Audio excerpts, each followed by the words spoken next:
یہ کہانی ہے ایک ایسے نوجوان کی جس نے اپنی زندگی کو قبیلے، ایمان اور انصاف کے لیے وقف کر دیا۔ یہ کہانی ہے عثمان بن ارطغرل کی، وہ شخص جس کے نام سے ایک عظیم سلطنت کی بنیاد رکھی گئی۔ سلطنت عثمانیہ 12ویں صدی کے آخر میں اناطولیہ کی سرزمین جنگوں اور تباہی کا شکار تھی۔ سلجوق سلطنت کمزور ہو چکی تھی، منگول حملوں نے ہر بستی کو اجاڑ دیا تھا اور ترک قبائل بے سہارے در بدر پھر رہے تھے۔ انہی میں ایک قبیلہ تھا، تائی قبیلہ، جس کی قیادت بہادر ارطغرل غازی کے ہاتھ میں تھی۔ ارطغرل ایک ایماندار، بہادر اور انصاف پسند سردار تھا۔ اس نے اپنی تلوار ہمیشہ مظلوموں کے لیے اٹھائی۔ اسی بہادری نے سلجوق سلطان علاء الدین کی توجہ حاصل کی۔ سلطان نے ارطغرل کو اناطولیہ کے مغربی حصے سوگوت کے علاقے میں زمین عطا کی۔ یہی وہ جگہ تھی جہاں سے عثمان کی تقدیر کا سفر شروع ہوا۔ 1299 سے کئی سال پہلے ایک ٹھنڈی صبح تائی قبیلے کے خیموں میں شور برپا تھا۔ ارطغرل غازی کے ہاں بیٹے کی پیدائش ہوئی تھی۔ اس بچے کا نام رکھا گیا عثمان۔ کہا جاتا ہے کہ اس وقت ایک بزرگ درویش شیخ ادیب علی نے ارطغرل سے کہا، یہ بچہ صرف تمہارے قبیلے کا نہیں بلکہ پوری امت کے لیے رحمت بنے گا۔ اللہ اس کے ذریعے ایک ایسا نظام قائم کرے گا جو صدیوں تک انصاف پھیلائے گا۔ ارطغرل نے مسکرا کر کہا، اگر یہ اللہ کی مشیت ہے تو میرا بیٹا اللہ کے دین کے لیے جیے گا اور دین کے لیے مرے گا۔ سال گزرتے گئے۔ ایک رات اس نے ایک خواب دیکھا، ایک ایسا خواب جو تاریخ بدلنے والا تھا۔ اس نے دیکھا کہ شیخ ادیب علی کے سینے سے ایک نور نکلا اور وہ نور آ کر عثمان کے سینے میں داخل ہو گیا۔ پھر عثمان کے پہلو سے ایک عظیم درخت اگا جس کی شاخیں پوری دنیا میں پھیل گئیں، اور اس درخت کے نیچے نہریں بہنے لگیں، عدل، ایمان اور علم کی نہریں۔ جب عثمان نیند سے جاگا تو وہ درویش کے پاس گیا اور خواب سنایا۔ شیخ ادیب علی نے مسکرا کر کہا، اے عثمان، تمہارے خواب میں اللہ نے تمہیں نشان دیا ہے، تم سے ایک ایسی سلطنت قائم ہوگی جو قیامت تک عدل کی مثال بنے گی۔ وقت گزرتا گیا اور عثمان ایک بہادر، نڈر اور سمجھدار جوان بن گیا۔ وہ اپنے والد کی طرح گھڑ سواری، تیر اندازی اور تلوار بازی میں ماہر تھا، لیکن اس کی سب سے بڑی طاقت تھی ایمان۔ وہ اکثر کہتا تھا، ہماری تلوار کی طاقت نہیں بلکہ ایمان کی روشنی دشمن کو زیر کرتی ہے۔ تائی قبیلہ اب سلجوق سلطنت کے ایک چھوٹے سے علاقے میں آباد تھا، لیکن دشمنوں نے ان کی زمینوں پر نظر رکھ لی تھی۔ بازنطینی حکمران تکفر نکولا ہمیشہ عثمان کے قبیلے پر حملے کے منصوبے بناتا رہتا تھا۔ ایک دن عثمان اپنے قبیلے کے سپاہیوں کے ساتھ شکار پر گیا، جہاں اس نے دیکھا کہ کچھ ترک قافلے بازنطینی سپاہیوں کے ہاتھوں لوٹے جا رہے ہیں۔ عثمان نے فوراً اپنی تلوار کھینچی اور اپنے چند ساتھیوں کے ساتھ دشمن پر حملہ کر دیا۔ ایک ہی جھڑپ میں اس نے دشمن کو شکست دے دی اور قیدیوں کو آزاد کرا دیا۔ یہ وہ لمحہ تھا جب قبیلے کے بزرگوں نے پہلی بار کہا، یہ لڑکا اپنے باپ سے بھی آگے جائے گا۔ عثمان کی زندگی میں ایک اور روشنی بھی آئی۔ بالا خاتون، وہ شیخ ادیب علی کی صاحبزادی تھی اور اپنی عقل، ایمان اور بہادری کی مثال تھی۔ عثمان نے ان سے محبت کی، لیکن اس محبت میں بھی مقصد تھا، دین کی خدمت، قوم کی بقا اور انصاف کی جیت۔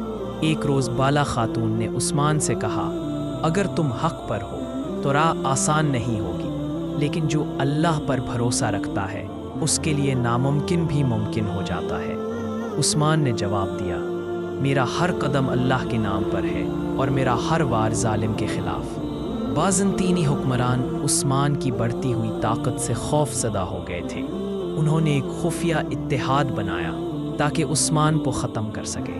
ایک دھوکے باز سردار دندار بے بھی ان کے ساتھ شامل ہو گیا۔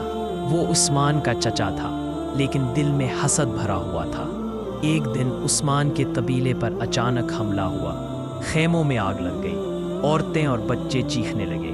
عثمان نے فوراً گھوڑے پر سوار ہو کر میدان میں قدم رکھا۔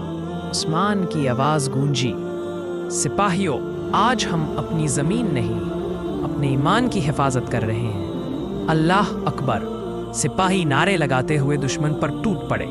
तलवारों की चमक, घोड़ों की ताप और उस्मान की क़यादत ने वो दिन बदल दिया। दुश्मन शिकस्त खा गया और कबीला एक बार फिर जिंदा हुआ। लेकिन दंदार बे का दिल मजीद जलने लगा। वक्त ने वो दिन भी दिखाया जब अर्तुगरुल गाजी बीमार पड़ गए। कबीले में खामोशी छा गई। सब जानते थे अब एक दौर ख़त्म होने वाला है। अर्तुगरुल ने उस्मान को अपने करीब बुलाया और कहा, मेरे बेटे, मैंने तलवार तुम्हें दी है, लेकिन याद रखो तलवार उस वक्त तक बरकत रखती है जब तक वो अदल के लिए चलाई जाए। कभी जुल्म ना करना, चाहे दुश्मन तुम्हारा क्यों ना हो, और कभी हक का साथ ना छोड़ना, चाहे तुम अकेले क्यों ना रह जाओ। उस्मान ने अपने वालिद के हाथ चूमे और कहा, अब्बा जान, मैं वादा करता हूँ आपकी तलवार हमेशा हक के लिए चलेगी। अर्तुगरुल ने मुस्कुराकर आंखें बंद कर ली। एक बहादुर सरदार की आंखें हमेशा के लिए मूंद गईं, लेकिन उनकी रूह एक नए रहनुमा में जिंदा हो चुकी थी, उस्मान बिन अर्तुगरुल। यूं एक बाब बंद हुआ और एक नई तारीख शुरू होने लगी। उस्मान अब कबीले का सरदार बन चुका था। उसके सामने दुश्मन ज्यादा थे, लेकिन उसके दिल में ईमान की ताकत थी। ये वो लम्हा था जहाँ से सल्तनत उस्मानिया का आगाज़ हुआ। एक कबीले की कहानी, एक कौम की तकदीर और एक ख्वाब जो हकीकत बनने जा रहा था। ये आगाज़ है एक ऐसे सफ़र का जिसका इख्तिताम सिर्फ अल्लाह जानता है। अर्तुगरुल गाजी के इंतकाल के बाद काई कबीला एक नए दौर में दाखिल हुआ। अब क़यादत उस्मान बिन अर्तुगरुल के कंधों पर थी। वो जानता था कि ये सिर्फ एक कबीले की सरबराही नहीं, बल्कि एक मुकद्दस जिम्मेदारी थी। इंसाफ, ईमान और कौम की बका की जंग। उस्मान अभी अपने वालिद के गम से निकला भी ना था कि दुश्मनों ने मौका देख कर वार कर दिया। बाज़ंतीनी हाकिम तकफुर निकोला ने अपने किले से एक बड़ी फौज रवाना की ताकि उस्मान को ख़त्म किया जा सके। उधर कबीले के अंदर भी साजिशें चल रही थीं। चचा दंदार बे ने कहा, उस्मान अभी जवान है, उसे क़यादत नहीं संभालनी चाहिए। कबीला किसी तजुर्बाकार के हाथ में होना चाहिए। लेकिन एक बूढ़ा सिपाही उठा और बोला, हमने अपनी आँखों से देखा है, जब दुश्मन के सामने सब कांप गए थे तो यही उस्मान था जिसने अल्लाहु अकबर का नारा लगाकर दुश्मन के दिल हिला दिए थे। अगर क़यादत ईमान से मिलती है तो उस्मान ही हमारा सरदार है। खेमे में खामोशी छा गई। सबकी नज़रें उस्मान पर जमी थीं। वो आहिस्ता से उठा और बोला, मैं सरदारी नहीं मांगता, मैं बस ये चाहता हूँ कि हम अल्लाह के दीन के लिए एक रहें। जो मेरे साथ है वो अल्लाह के नाम पर मेरे साथ खड़ा हो। सब ने यकजुबान होकर कहा, अल्लाहु अकबर। उस्मान जानता था कि दुश्मन को वक्त देना ख़तरनाक है। उसने फ़ैसला किया कि वो पहले वार करेगा। वो अपने बहादुर साथियों बामसी बे, अब्दुल रहमान गाजी और तुरगूत अल्प के साथ अनीहोल किले की तरफ रवाना हुआ। उस्मान ने अपने सिपाहियों से कहा, हमारी तादाद कम है मगर हमारा ईमान बड़ा है। जो अल्लाह के लिए लड़ता है वो कभी हारता नहीं। आज अगर हम डर गए तो आने वाली नस्लें ग़ुलाम रहेंगी, लेकिन अगर हम डट गए तो हमारी नस्लें आज़ादी में सांस लेंगी। सिपाहियों ने नारा। उस्मान घोड़े पर सवार हुआ और दुश्मन की सफ़ों में जा घुसा। एक एक वार में वो कई सिपाहियों को गिराता गया। बामसी बे की ललकार फ़ज़ा में गूंजी। अब्दुर्रहमान ने उस्मान के पहलू से दुश्मन के सरदार को मार गिराया और आखिरकार किला अनीहोल उस्मान के कब्ज़े में आ गया। ये उस्मान की पहली बड़ी फतह थी। एक छोटे कबीले का सरदार अब एक हुक्मरान बन चुका था। इस फतह ने दुश्मनों के दिलों में खौफ और साथियों के दिलों में यकीन पैदा कर दिया। फतह के बाद उस्मान ने किले के लोगों को जमा किया। बाज़ंतीनी कैदी, औरतें, बच्चे सब उसके सामने खड़े थे।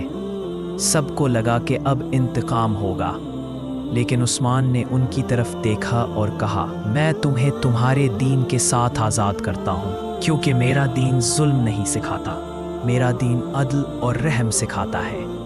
ये वो लम्हा था जब बहुत से गैर मुस्लिम उस्मान के इंसाफ से मुतासिर होकर मुसलमान हो गए, और यही वो इंसाफ था जो आने वाली सदियों में उस्मानी शनाख्त बन गया। बाला खातून सिर्फ एक बीवी नहीं थी बल्कि उस्मान के मिशन की रूह थी। जब कभी उस्मान थक जाता वो ही उसे याद दिलाती, तुम सिर्फ एक सरदार नहीं, तुम एक अमानतदार हो।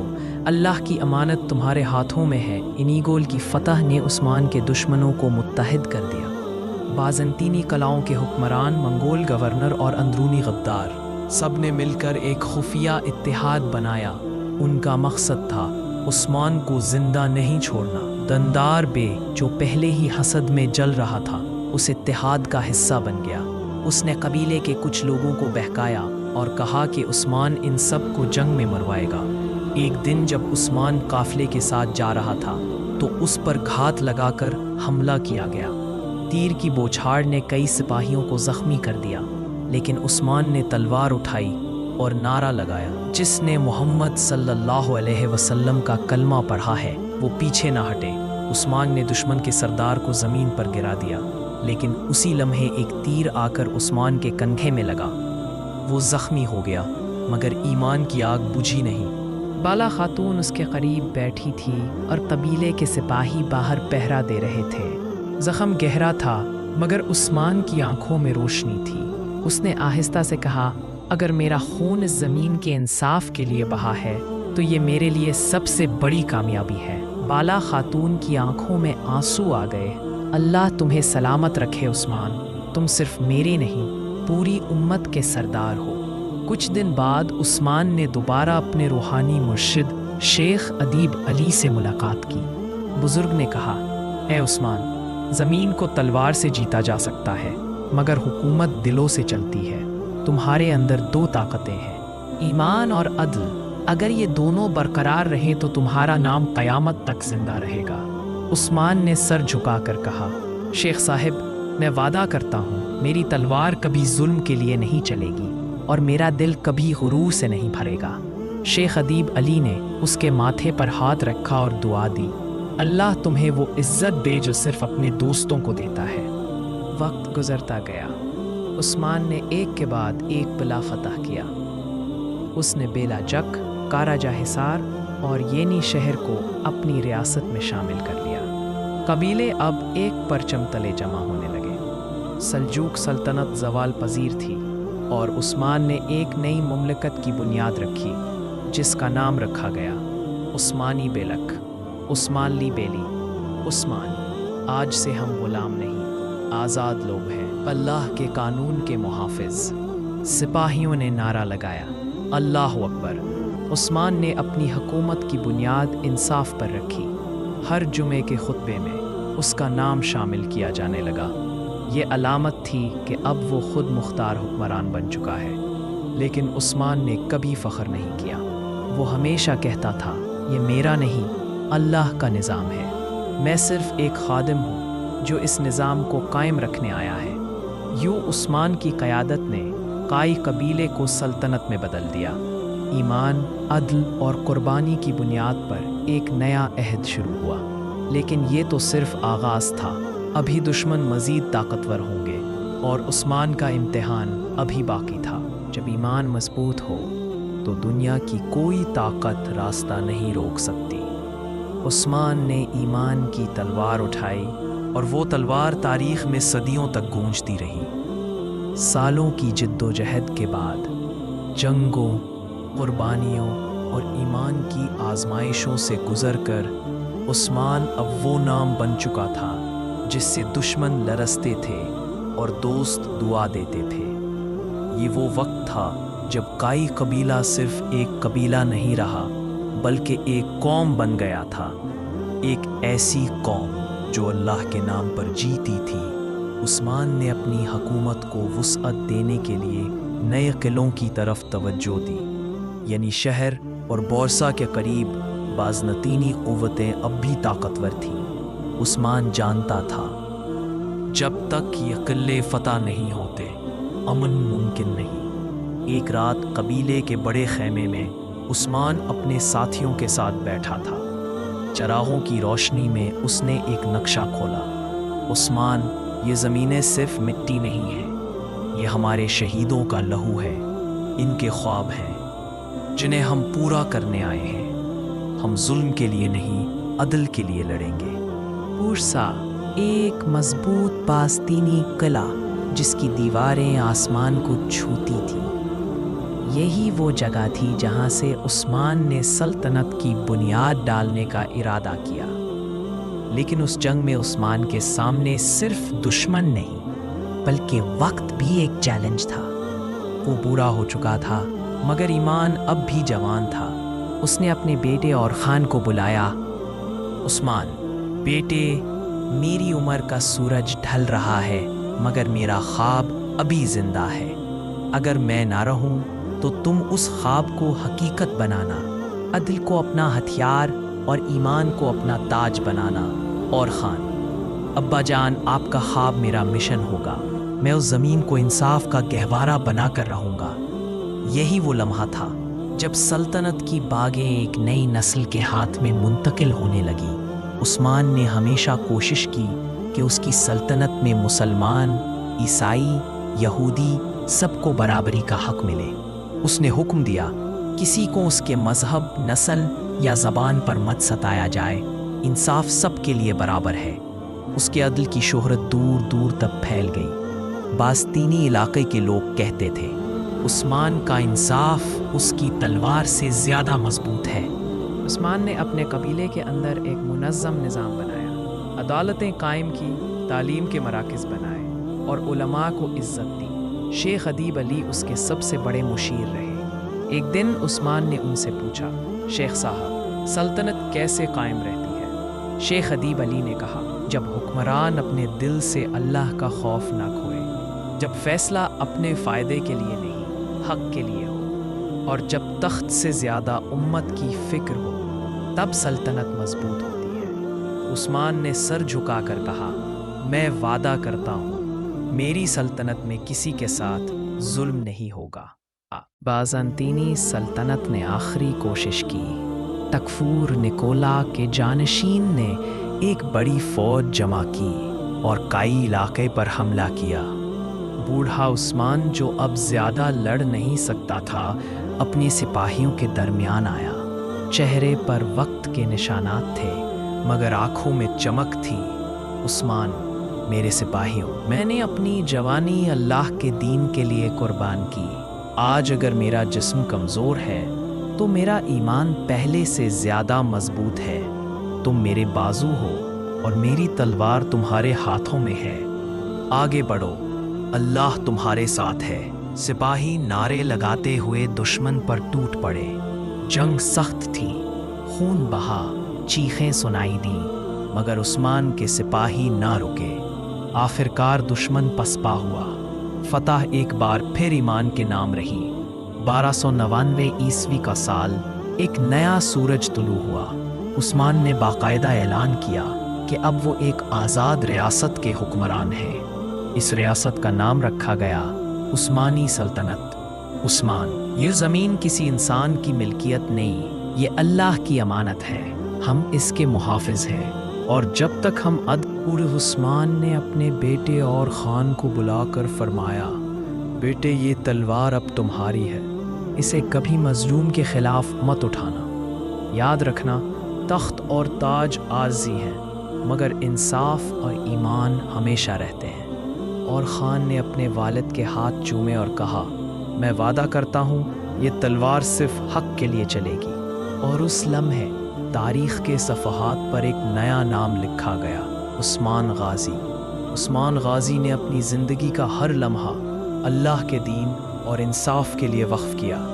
اس کی سلطنت نے 600 سال تک دنیا کے نقشے پر عدل، علم اور ایمان کی روشنی پھیلائی۔ اس کی بنیاد ایک خواب سے شروع ہوئی تھی، شیخ ادیب علی کے گھر میں، جہاں ایک درخت اگا تھا اور وہ درخت صدیوں تک سایہ دیتا رہا۔ آج بھی جب ترک قوم سورج طلوع ہوتا دیکھتی ہے تو انہیں یاد آتا ہے کہ یہ روشنی ایک ایسے انسان کی قربانیوں سے ممکن ہوئی جس نے کبھی ہار نہیں مانی۔ قیام عثمان صرف ایک کہانی نہیں، یہ ایمان، عدل اور استقامت کا پیغام ہے۔ وقت گزر گیا، لوگ بدل گئے مگر عثمان غازی کا پیغام آج بھی زندہ ہے کہ جب ایمان تلوار بن جائے تو ظلم کی رات کبھی لمبی نہیں رہتی۔ اگر آپ کو عثمان غازی کی یہ تاریخی کہانی پسند آئی ہو تو ویڈیو کو لائک ضرور کریں۔ مزید ایسی ہی تاریخی کہانیاں سننے کے لیے ہمارے چینل کو سبسکرائب کریں اور بیل آئیکن دبائیں تاکہ نئی ویڈیوز آپ تک سب سے پہلے پہنچ سکیں۔ اپنے خیالات ہمیں کامنٹس میں ضرور بتائیں، آپ کی رائے ہمارے لیے بہت قیمتی ہے۔ ملتے ہیں اگلی ویڈیو میں ایک اور سنہری باب کے ساتھ، تب تک کے لیے اللہ حافظ اور تاریخ سے جڑے رہیے۔